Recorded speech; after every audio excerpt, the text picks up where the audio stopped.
నేను పార్టీలో ఎప్పుడు జాయిన్ అయినా అనుకున్నారు? నాకు తెలుగుదేశం పార్టీ అంటే ఎప్పటి నుంచి అభిమానం అనుకున్నారు? నేనైతే 5-6 ఏళ్ళ నుంచి చూస్తున్నాను. మీరు చూసింది 2019 నుంచి టిక్ టాక్ లో చూసి ఉంటారు, తర్వాత ఇన్స్టాగ్రామ్ లో చూసి ఉంటారు. నేను పార్టీ అంటే అభిమానము 2003లో అరవింద్ కుమార్ గౌడ్ గారికి టికెట్ ఇచ్చారు. టికెట్ ఇస్తే ఏసీ గార్డ్స్ దగ్గరికి వెళ్ళి నాంపల్లి మన ఎగ్జిబిషన్ హాల్ వరకు చంద్రబాబు నాయుడు గారు కూడా వచ్చారు. ఆ ర్యాలీలో నేను బండ్లతో కాకుండా ప్రశాంత్ టవర్స్కి వెళ్ళి నేను పబ్లిక్ ని పట్టుకుపోయినా, ఆల్మోస్ట్ ఒక 10-20 మందిని పట్టుకుపోయినా.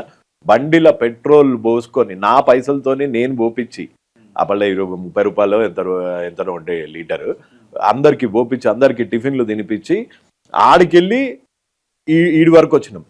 పేరువారం రాములు కిల్లా ఖన్పూర్ దగ్గర నుంచి ఆయన నాకు తెలిసి 2008లోనో 2009లోనో ఆయన జాయిన్ అయ్యారు మన పార్టీ ఆఫీస్లో. అది అంతకుముందు రవిచారి, మా ఏరియా ప్రజెంట్ ఎమ్మెల్యే ముఠా గోపాల్ గారు, ముఠా జయసింహ, వీళ్ళందరూ కూడా ముందు టీడీపీ పార్టీ నుంచే.